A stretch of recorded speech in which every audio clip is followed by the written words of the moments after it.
First question, మొట్టమొదటి బౌద్ధ సంగీతి ఎవరి అధ్యక్షతన జరిగింది? మొట్టమొదటి బౌద్ధ సంగీతి మహాకాశ్యపుడు అధ్యక్షత జరిగిందండి. Option C is correct. మొట్టమొదటి బౌద్ధ సంగీతి క్రీస్తుపూర్వం 483లో అజాతశత్రువు రాజగృహంలో నిర్వహించాడు. అయితే మొత్తం బౌద్ధ సంగీతులు 4 జరిగాయి. నెక్స్ట్ క్వశ్చన్, క్రింది వారిలో రెండవ అశోకుడిగా పేరుగాంచిన వారు ఎవరు? రెండవ అశోకుడిగా పేరుగాంచిన వారు కనిష్కుడు అండి. Option B is correct. కనిష్కుడు శాలివాహన శకంను ప్రారంభించారు క్రీస్తు శకం 78లో. మరియు భారతదేశాన్ని పరిపాలించిన కుషాన్ రాజుల అగ్రగణుడు కనిష్కుడు. నెక్స్ట్ క్వశ్చన్, మొట్టమొదటిసారిగా భారతదేశంలో పెద్ద ఎత్తున లేదా అధిక సంఖ్యలో బంగారు నాణ్యాలు వేయించిన వారు ఎవరు? భారతదేశంలో మొట్టమొదటిసారిగా అధిక సంఖ్యలో బంగారు నాణ్యాలు వేయించిన వారు సముద్రగుప్తుడు. Option D is correct. Next question, క్రింది వాటిని సరైన క్రమంలో అమర్చండి. గ్రంథం రచయిత. గ్రంథం బుద్ధ చరితం, రత్నమాలిక, సుబోధిని, గంధ మాధవ. రచయిత అశ్వఘోషుడు, అమోఘవర్షుడు, వల్లభాచార్యులు, రెండవ చంద్రగుప్తుడు. ఇక్కడ ఆప్షన్ 2 ఈజ్ కరెక్ట్ అవుతుందండి. బుద్ధ చరితం అనే గ్రంథాన్ని అశ్వఘోషుడు రాశాడు. అలానే రత్నమాలిక అనే గ్రంథాన్ని అమోఘవర్షుడు రాశాడు. సుబోధిని అనే గ్రంథాన్ని వల్లభాచార్యులు రాశారు. గంధమాధవ అనే గ్రంథాన్ని రెండవ చంద్రగుప్తుడు రాశారు. So option 2 is correct. Next question, యాత్రికులలో రారాజు లేదా యువరాజుగా ఎవరిని పేర్కొంటారు? యాత్రికులలో రారాజుగా హుయాన్సాంగ్ను పిలుస్తారండి. Option C is correct. Hiuen Tsang 629 ఏడిలో హర్షుడి యొక్క పాలనాకాలంలో భారతదేశాన్ని సందర్శించారు. మరియు 6వ శతాబ్దం చెందిన చైనా బౌద్ధ మతస్థుడు హుయాన్సాంగ్ మరియు భారతదేశాన్ని సందర్శించిన రెండవ చైనా యాత్రికుడు హుయాన్సాంగ్. హుయాన్సాంగ్ రాసిన గ్రంథం సియూకి. అయితే భారతదేశానికి సంబంధించిన మొదటి చైనా యాత్రికుడు పాహియాన్. నెక్స్ట్ క్వశ్చన్, ఒకరి స్వంత కులం లేదా సామాజిక సమూహంలో వివాహం చేసుకునే పద్ధతిని ఏ పదం వివరిస్తుంది? ఒకరి సొంత కులం లేదా సామాజిక సమూహంలో వివాహం చేసుకునే పద్ధతిని సజాతీయ వివాహం అనే పదాన్ని తెలియజేస్తుందండి. Option A is correct. Next question, ఏ భారతీయ రాష్ట్రం దానిలోని కొన్ని కమ్యూనిటీల మధ్య సంతతి మరియు వారసత్వం యొక్క మాతృవంశ వ్యవస్థకు ప్రసిద్ధి చెందింది? భారతీయ రాష్ట్రంలోని ఏ రాష్ట్రం కొన్ని కమ్యూనిటీల మధ్య సంతతి మరియు వారసత్వం యొక్క మాతృవంశ వ్యవస్థకు ప్రసిద్ధి చెందిన రాష్ట్రం కేరళ అండి. Option A is correct. Next question, ఒక స్త్రీ తన భర్త సోదరుడితో వివాహం చేసుకోవడంను ఏమని పేర్కొంటారు? ఒక స్త్రీ తన భర్త సోదరుడితో వివాహం చేసుకోవడంను లెవిరేట్ అంటారండి. Option B is correct. Next question, కుటుంబాన్ని భర్త, భార్య మరియు వారి సంతానంతో కలిపి ఏర్పడిన త్రికోణంగా పేర్కొన్న వారు ఎవరు? కుటుంబాన్ని భర్త, భార్య మరియు వారి సంతానంతో కలిపి ఏర్పడిన త్రికోణంగా పేర్కొన్నవారు రేమండ్ ఫర్త్ అండి. Option C is correct. Next question, ఏకపత్ని సిద్ధాంతం లేదా మోనోగమి థియరీని ప్రతిపాదించిన వారు ఎవరు? ఏకపత్ని సిద్ధాంతం లేదా మోనోగమి థియరీని ప్రతిపాదించిన వారు వెస్టర్ మార్క్ అండి. Option D is correct. Westermarck the history of human marriage అనే గ్రంథాన్ని రాశారు. నెక్స్ట్ క్వశ్చన్, క్రింది వానిలో సరైన అంశాన్ని ఎంపిక చేయండి. ఆప్షన్ ఏ, నైరుతి ఋతుపవనాల వల్ల ఆంధ్రప్రదేశ్ ఉత్తర ప్రాంతంలో అధిక వర్షపాతం ఉంటుంది. ఆప్షన్ బి, ఈశాన్య ఋతుపవనాల వల్ల దక్షిణ కోస్తా ఆంధ్రాలలో వర్షపాతం ఉంటుంది. ఆప్షన్ సి, అక్టోబర్ నెలలో దక్షిణ భారతదేశంలో ఏర్పడిన అక్టోబర్ హీట్ వలన అల్పపీడనం ఏర్పడి తుఫానులకు అవకాశం ఉంటుంది. ఆప్షన్ డి, వేసవి కాలంలో అత్యధిక ఉష్ణోగ్రతల కారణంగా దేశంలో సంవహన వర్షాలు కురుస్తాయి. ఇక్కడ ఆప్షన్ ఏ చూడండి, నైరుతి ఋతుపవనాల వల్ల ఆంధ్రప్రదేశ్లో ఉత్తరపై అధిక వర్షపాతం ఉంటుంది. ఇది సరైన అంశం అండి. ఆప్షన్ బి చూడండి, ఈశాన్య ఋతుపవనం వలన దక్షిణ కోస్తా ఆంధ్ర ప్రాంతాల్లో వర్షపాతం ఉంటుంది. ఇది కూడా సరైనదే. ఆప్షన్ సి చూడండి, అక్టోబర్ నెలలో దక్షిణ భారతదేశంలో ఏర్పడిన అక్టోబర్ హీట్ వల్ల అల్పపీడన తుఫానులకు అవకాశం ఉంటుంది. అలానే ఆప్షన్ డి చూడండి, వేసవికాలంలో అత్యధిక ఉష్ణోగ్రత కారణంగా దేశంలో సంవహన వర్షాలు కురుస్తాయి. So option D is correct అండి. పైవన్నీ సరైనవే. నెక్స్ట్ క్వశ్చన్, శీతాకాలంలో మన దేశంలో వచ్చే వర్షాల గల కారణం ఏమిటి? భారతదేశంలో శీతాకాలంలో వచ్చే వర్షాల గల కారణం పశ్చిమ విక్షోభాలండి. Option B is correct. Next question, చెరకు పంట విషయంలో క్రింది ఏ రకమైన శీతోస్థితి అవసరం? చెరకు పంట విషయంలో అధిక ఉష్ణోగ్రత మరియు అధిక వర్షపాతం వంటి శీతోస్థితి అవసరం. Option B is correct. Next question, marble జలపాతం ఏ నదిపై కలదు? మార్బుల్ జలపాతం నర్మదా నదిపై కలదండి. Option B is correct. ఈ జలపాతం మధ్యప్రదేశ్లోని జబల్పూర్లో కలదు. నెక్స్ట్ క్వశ్చన్, ఈ క్రింది అక్షర శ్రేణిలో రావాల్సిన మిగతా అంకెలను తెలపండి. ఇక్కడ ఆప్షన్ ఏ ఈజ్ కరెక్ట్ అవుతుంది. వివరణ చూద్దాం. ఇక్కడ A dash, B dash, ABA dash, BAA dash అని మొత్తం 12 లెటర్స్ ఇచ్చారండి. డాష్ కూడా కౌంట్ చేయాలి. మొత్తం 12 లెటర్స్. ఇలా 12 లెటర్స్ ఇచ్చినప్పుడు మనము చూడండి, రెండు రెండు ఆరులు 12 పోతుంది, 6 12 పోతుంది కాబట్టి 2 వేసాం. 3 4 12 పోతుంది, 4 12 పోతుంది కాబట్టి 12 1 12 వేసామండి. ఇట్లా ఇచ్చినప్పుడు వీలైనంత తక్కువలో 3 కానీ 2 కానీ కట్ చేసుకోవాలండి. చూడండి, ఇక్కడ 3 లెటర్స్ కట్ చేసుకోవచ్చు. ఏ డాష్ బి కట్ చేసుకోవచ్చు, డాష్ ఏబి కట్ చేయొచ్చు, ఏ డాష్ బి కట్ చేయొచ్చు, ఏఏ డాష్ కట్. ఇక్కడ ఏమి ఇచ్చాడంటే సిరీస్ ఏఏబి ఇచ్చాడండి, ఏఏబి ఇచ్చారు, ఏఏబి ఇచ్చారు. కావున ఇక్కడ ఖాళీ స్థలంలో ఉండవలసిన స్థలము ఏఏఏబి కాబట్టి option A is correct. Next question, తర్వాతి క్రమంలో వచ్చు సంఖ్య ఏది? ఇక్కడ ఆప్షన్ సి ఈజ్ కరెక్ట్ అండి. వివరణ చూద్దాం. ఇక్కడ 16, 33, 50, 67 డాష్ ఇచ్చారండి. ఇక్కడ 16 ఎక్కంలో చేశారు. 16 1 16 ప్లస్ 0 అండి 16. నెక్స్ట్ 16 32 ప్లస్ 1 అండి 33. అలానే 16 3 48 ప్లస్ 2 అండి 50. అలానే 16 4 64 ప్లస్ 3 అండి, అందుకే 67. 16 5 80 ప్లస్ 4 అండి 84. కావున తర్వాతి క్రమంలో వచ్చే సంఖ్య 84 అండి. So option C is correct. Next question, 10,000 రూపాయలను 10% చక్రవడ్డీ ప్రకారం సంవత్సరానికి ఒకసారి వడ్డీ చెల్లించే విధంగా 2 సంవత్సరాల 6 నెలల్లో ఎంత మొత్తం అగును? ఇక్కడ ఆప్షన్ డి ఈజ్ కరెక్ట్ అండి. వివరణ చూద్దాం. ఇక్కడ 10,000 రూపాయలండి 10% చక్రవడ్డీ ప్రకారం సంవత్సరానికి ఒకసారి వడ్డీ చెల్లిస్తారండి. అది కూడా 2 సంవత్సరాల 6 నెలలు అండి. ఇక్కడ సంవత్సరానికి 10% వడ్డీ అంటున్నారండి. మొత్తానికి మనం శాతంలో ఎంత లెక్కేసుకుంటాము? 100కి 100కు 10% అంటే ఇంకా 110% అండి. కాబట్టి 2 సంవత్సరాలకు 110 ఇంటూ 110 వేస్తాం. అలానే 6 నెలలు సంవత్సరానికి 10% అయితే 6 నెలలకు 5%. అలానే 100 ప్లస్ 105%. దేర్ఫోర్ 10,000 ఇంటూ 110/100 ఇంటూ 110/100 అంటే 2 సంవత్సరాలు కదా. అలానే 6 నెలలకు 105/100 అండి. ఇక్కడ 10,000 4 సున్నాలు కింద 200 ఉన్నాయి కదా, అక్కడ కట్ అయిపోతుందండి, కొట్టివేత అవుతుంది. అలానే 110లో ఒక సున్నా, మరి 110 ఇంకో సున్నా కింద మొదలో కట్ అయిపోతుంది. పోతే పైన 11 ఇంటూ 11 ఇంటూ 105 అవుతుంది. దేర్ఫోర్ 11 ఇంటూ 11 ఇంటూ 105 తీసుకో 12,705 రూపాయలండి మొత్తం. Option D is correct. Next question, ఒక వ్యక్తి జీతం మొదట 20% పెంచి తర్వాత 10% తగ్గించారు, అయినా అతని జీతంలో మార్పు శాతం ఎంత? ఇక్కడ ఆప్షన్ ఏ ఈజ్ కరెక్ట్ అండి. వివరణ చూద్దాం. ఒక వ్యక్తి జీతం ఇంతకుముందు చెప్పినట్లే మనము శాతం అంటే 100% తీసుకోవాలండి. ఇక్కడ ఏమన్నారు? మొదట 20% పెంచి అంటే 100%కి 20% కలపాలంటే 120%. అలానే తర్వాత 10% తగ్గించారు, 100లో 10% తగ్గించారు 90%. దేర్ఫోర్ ఇక్కడ ఏమంటారు? 100 ఇంటూ 120/100 ఇంటూ 90/100 అండి. ఈ 100కి 100 క్యాన్సిల్ అవుతుంది. పైన 120 ఇంటూ 90 కింద 100 ఉంటుందండి. 120లో ఒక 0, 90లో ఒక 0 కట్ అయిపోతుంది. 12 9 12 9 108 ఉంటుంది. అతనికి మార్పు శాతం అడిగారండి. 108% కాదు, మనకు ఇచ్చిన శాతం 100. 100లో 108 అంటే ఏంటి? మైనస్ చేయాలి. 108 నుంచి 100 పోతే ఎట్లుంది? 8%. So option A is correct అవుతుందండి. Next question, world food India 2వ సదస్సు ఎక్కడ జరిగింది? 2023 వరల్డ్ ఫుడ్ ఇండియా 2వ సదస్సు ఢిల్లీలో జరిగిందండి. Option C is correct.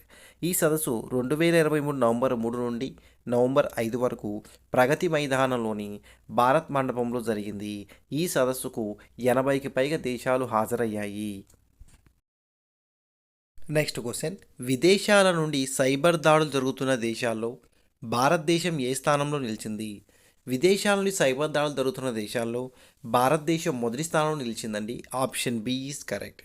2021 నుండి 2023 మధ్య భారతదేశంలోని సంస్థలపై సైబర్ దాడులు 278% పెరిగాయని సింగపూర్కు చెందిన అంతర్జాతీయ సైబర్ భద్రతా సంస్థ సైబర్మా తెలిపింది. భారత్లోని ప్రభుత్వ సంస్థలపై 20.4% అత్యధికంగా జరుగుతున్నట్టు తెలిపింది. మరియు భారత్పై అత్యధికంగా సైబర్ దాడులు జరుగుతున్న దేశాల్లో మొదటి స్థానంలో చైనా జరపగా 2 రష్యా మరియు ఉత్తర కొరియా 3 స్థానాల్లో కలవు. నెక్స్ట్ క్వశ్చన్, శ్రీలంక నుంచి లంకన్ రూపీ, భారత్ రూపీలో నేరుగా వాణిజ్యం ప్రారంభించిన తొలి విదేశీ బ్యాంకుగా నిలిచిన బ్యాంక్ ఏది? శ్రీలంక నుంచి లంకన్ రూపీ, భారత్ రూపీలో నేరుగా వాణిజ్యం ప్రారంభించిన తొలి విదేశీ బ్యాంకుగా స్టేట్ బ్యాంక్ ఆఫ్ ఇండియా నిలిచిందండి. Option D is correct. 2023 November 2న శ్రీలంకలోని ట్రింకోమలిలో SBI state bank of India శాఖను భారత ఆర్థిక శాఖ మంత్రి నిర్మలా సీతారామన్ ప్రారంభించారు. నెక్స్ట్ క్వశ్చన్, దేశవ్యాప్తంగా ప్రభుత్వ, ప్రైవేట్ మరియు కార్పొరేట్ విద్యా సంస్థల్లో కేజీ నుంచి పీజీ వరకు చదువుతున్న విద్యార్థులకు ఇకపై ఆధార్ కార్డు తరహాలో ఏ కార్డు అందుబాటులోకి రానుంది? దేశవ్యాప్తంగా ప్రభుత్వ, ప్రైవేట్ మరియు కార్పొరేట్ విద్యా సంస్థల్లో కేజీ నుంచి పీజీ వరకు చదివిన విద్యార్థులకు ఇకపై ఆధార్ కార్డు తరహాలో అపార్ అనే కార్డు అందుబాటులో తీసుకురానున్నారు. Option B is correct. APAAR అనగా full form automated permanent academic account registry. One nation one ID పేరుతో ఈ అపార్ అనే కార్డును అందుబాటులో తీసుకురానున్నారు. ఈ కార్డు నందు 17 అంకెలు ఉంటాయి. నెక్స్ట్ క్వశ్చన్, రైల్వే బోర్డు తొలి మహిళా చైర్పర్సన్ మరియు సీఈఓగా ఎవరు బాధ్యతలు చేపట్టారు? రైల్వే బోర్డు తొలి మహిళా చైర్పర్సన్ మరియు సీఈఓగా జయవర్మ సిన్హా బాధ్యతలు వహించారండి. Option A is correct. ఈమె 2023 సెప్టెంబర్ 1న బాధ్యతలు చేపట్టారు. ఈమె ఈ పదవిలో 2024 ఆగస్టు 30 వరకు కొనసాగుతారు. Next question, national green tribunal లేదా జాతీయ హరిత ట్రిబ్యునల్ యొక్క ప్రస్తుత చైర్పర్సన్ ఎవరు? ఎన్జిటి నేషనల్ గ్రీన్ ట్రిబ్యునల్ యొక్క ప్రస్తుత చైర్పర్సన్ జస్టిస్ ప్రకాష్ శ్రీవాస్తవ అండి. Option B is correct. Next question, G20 దేశాధినేతల 18వ శిఖరాగ్ర సదస్సు యొక్క ఇతివృత్తం లేదా థీమ్ ఏమిటి? G20 దేశాధినేతల 18వ శిఖరాగ్ర సదస్సు యొక్క ఇతివృత్తం లేదా theme option C is correct అండి. One earth, one family and one future.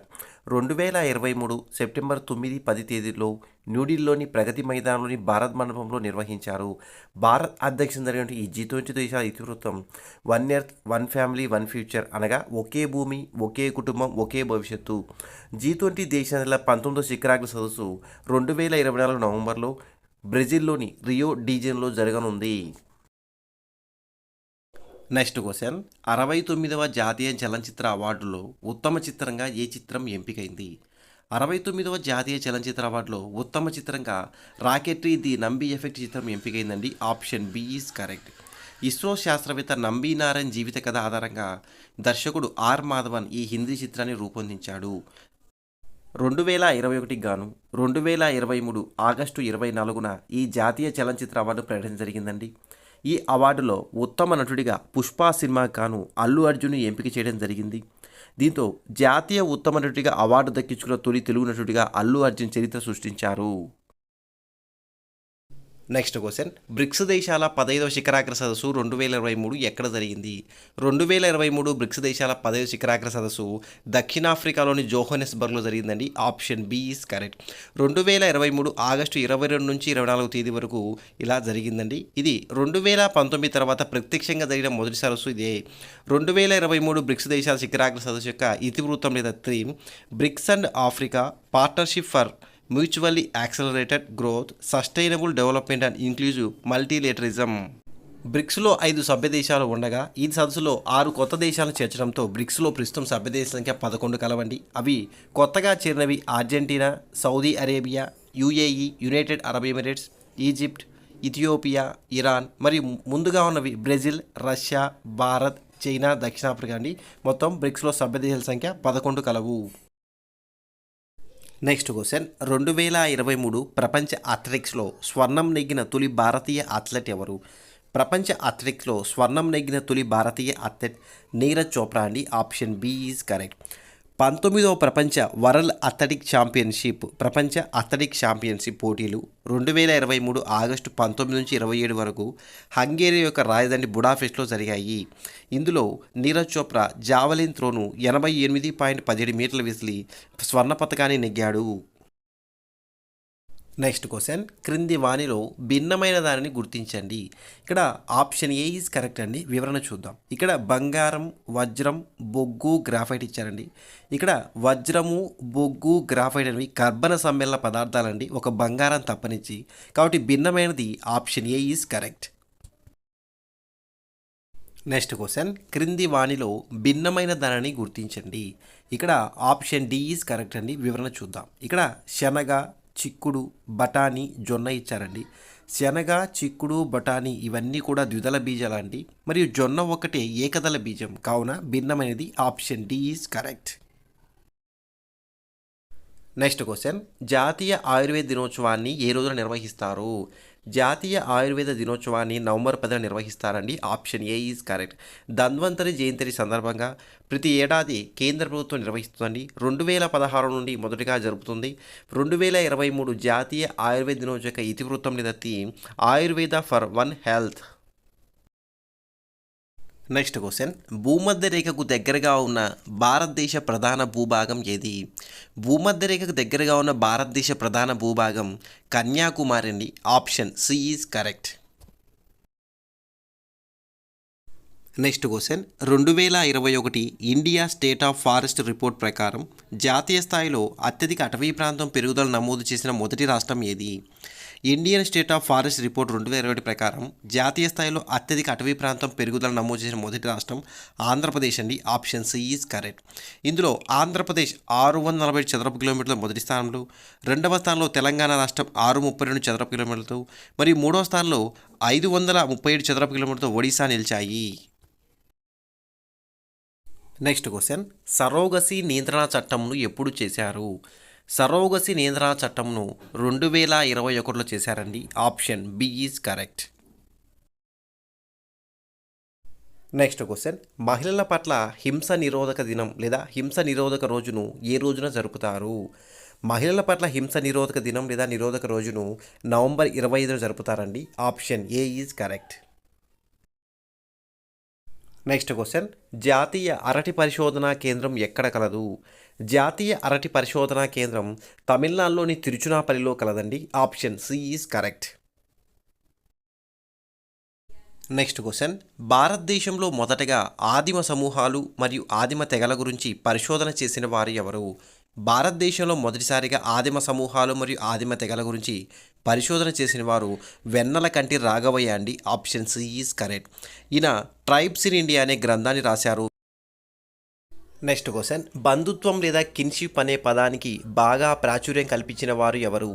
బంధుత్వం అనే పదానికి బాగా ప్రాచుర్యం కల్పించిన వారు జేఎఫ్ మెక్లెనన్ అండి. Option B is correct. The primitive marriage అనే గ్రంథాన్ని రాసిన వారు JF McLennan. Next question Vadhavan ఓడరేవు ఎక్కడ కలదు? వధావన్ ఓడరేవు మహారాష్ట్రలో కలదండి. Option A is correct. Next question Delhi నగర నిర్మాతలు ఎవరు? ఢిల్లీ నగర నిర్మాతలు తోమరులు అండి. Option B is correct. తోమర వంశానికి చెందినటువంటి అనంగపాల తోమార్ నిర్మించారు ఢిల్లీ నగరాన్ని. నెక్స్ట్ క్వశ్చన్ 4 సంఖ్యల సగటు 30, వాటిలో 3 సంఖ్యలు 22, 27, 33 అయితే 4వ సంఖ్య ఏది? ఇక్కడ ఆప్షన్ బి ఈజ్ కరెక్ట్ అండి. వివరణ చూద్దాం. ఇక్కడ 4 సంఖ్యల సగటు 30 అంటున్నారండి. అలానే 3 సంఖ్యలు ఇచ్చారు 22, 27, 33 అని. అయితే 4వ సంఖ్య ఏది అడుగుతున్నారండి. ఇక్కడ 4 సంఖ్యల సగటు 30, 4 ఇంటూ 30 ఎంత అండి? 120. సో 3 సంఖ్యలు ఇచ్చారు 22, 27, 33. వీటన్ని ప్లస్ చేయాలండి. 22, 27 ప్లస్ 33 మొత్తం 82 వస్తుంది. 4 సంఖ్యల సగటు 120. ఈ 120 నుంచి 3 సంఖ్యలు తీసేయాలండి. 120 మైనస్ 82 ఈజ్ ఈక్వల్ 38 అండి. కాబట్టి టోటల్ చేయండి. So option B is correct అవుతుంది. అలానే చూడండి 22 ప్లస్ 27 ప్లస్ 33 ప్లస్ 38 చూడండి 120 అవుతుంది. So answer B is correct. పోతే 4వ సంఖ్య ఈజ్ ఈక్వల్ 38. నెక్స్ట్ క్వశ్చన్ రైతు బాంధవుడుగా ప్రసిద్ధి చెందిన వైస్రాయ్ ఎవరు? రైతు బాంధవుడుగా ప్రసిద్ధి చెందిన వైస్రాయ్ లార్డ్ కర్జన్ అండి. Option A is correct. ఈయన రైతులకు ఉపయోగపడి అనేక సంస్కరణలు ప్రవేశపెట్టి రైతు బాంధవుడిగా ప్రసిద్ధి చెందారు. నెక్స్ట్ క్వశ్చన్ జూన్ 3 లేదా జూన్ 3 ప్రణాళికని దేనిని పిలుస్తారు? జూన్ 3 ప్రణాళికని మౌంట్ బాటన్ ప్రణాళికని పిలుస్తారండి. Option C is correct. ఈ మౌంట్ బాటన్ ప్రణాళికని డిక్కీ బోర్డ్ ప్రణాళిక అని కూడా అంటారు. నెక్స్ట్ క్వశ్చన్ ఐఎన్సీకి ఇండియన్ నేషనల్ కాంగ్రెస్కి సుభాష్ చంద్రబోస్ రాజీనామా చేయడంతో బోస్ స్థానంలో అధ్యక్షులైన వారెవరు? భారత జాతీయ కాంగ్రెస్కి సుభాష్ చంద్రబోస్ రాజీనామా చేయడంతో డాక్టర్ బాబు రాజేంద్ర ప్రసాద్ అధ్యక్షులైనారండి. Option C is correct. ఐఎన్సీకి సుభాష్ చంద్రబోస్ 1939లో రాజీనామా చేసి ఫార్వర్డ్ బ్లాక్ అనే పార్టీని స్థాపించారు. నెక్స్ట్ క్వశ్చన్ నెహ్రూ రిపోర్ట్ లేదా నెహ్రూ నివేదికకు పోటీగా 14 సూత్రాల ప్రణాళిక లేదా 14 పాయింట్స్ ఫార్ములాను తయారు చేసిన వారు ఎవరు? నెహ్రూ రిపోర్టుకు పోటీగా 14 సూత్రాల ప్రణాళిక తయారు చేసిన వారు మహమ్మద్ అలీ జిన్నా అండి. Option D is correct. Nehru రిపోర్ట్ను మోతిలాల్ నెహ్రూ 1928లో తయారు చేశారు. మహమ్మద్ అలీ జిన్నా ఈ 14 సూత్రాల ప్రణాళికను 1929లో తయారు చేశారు. నెక్స్ట్ క్వశ్చన్ చంద్రుడిలో భూమిపై నుండి చూడగలిగే భాగం ఎంత? భూమిపై నుండి చంద్రుడిలో మనం చూడగలిగే భాగం 59% అండి. Option C is correct. మరి చూడలేని భాగం 41%. నెక్స్ట్ క్వశ్చన్ మధ్యధరా సముద్రపు లైట్ హౌస్ అని క్రింది వాణిలో ఏ అగ్నిపర్వతం పిలుస్తారు?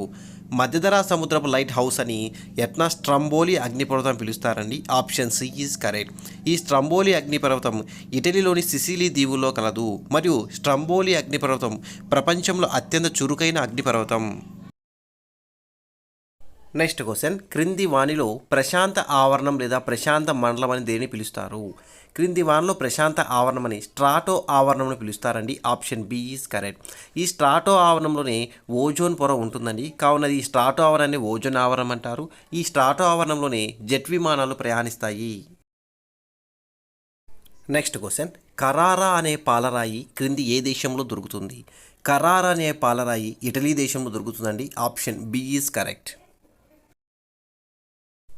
నెక్స్ట్ క్వశ్చన్ క్రింది వానిలో సరైన సమాధానం తెలపండి. ఆప్షన్ ఏ భారతదేశంలో వరదలు అధికంగా నైరుతి ఋతుపవన కాలంలో సంభవిస్తున్నాయి. ఆప్షన్ బి 60% పైగా వరదలు గంగా బ్రహ్మపుత్ర నదులలో సంభవిస్తున్నాయి. ఆప్షన్ సి భారతదేశంలో మొదటి కృత్రిమ వర్షాలు కర్ణాటకలో కురిపించారు. ఆప్షన్ డి సూర్యుడు భూమధ్యరేఖపై జూన్ 21న నిట్టలుగా ప్రకాశిస్తాడు. ఇక్కడ సరైన సమాధానం చూడండి. ఆప్షన్ సి ఈజ్ కరెక్ట్ అవుతుంది. ఏబిసి కరెక్ట్ అండి. చూడండి ఇక్కడ భారతదేశంలో వరదలు అధికంగా నైరుతి ఋతుపవనంలో సంభవిస్తున్నాయి. ఇది సరైన అంశమే అండి. 60% పైగా వరదలు గంగా బ్రహ్మపుత్రలో సంభవిస్తున్నాయి. ఇది కూడా సరైన అంశమే అండి. భారతదేశంలో మొదటి కృత్రిమ వర్షాలు కర్ణాటకలో కురిపించారండి. ఇది కూడా సరైన అంశమే. సూర్యుడు భూమధ్య రేఖపై జూన్ 21 కాదండి మార్చి 21 నిలుగా ప్రకాశిస్తాడు. సో డి తప్పండి. ABC is correct. Option C is correct. ఈ వీడియో మీకు నచ్చినట్లయితే లైక్ అండ్ షేర్ చేయండి. మా ఛానల్ సబ్స్క్రైబ్ చేసుకోండి. Thank you for watching.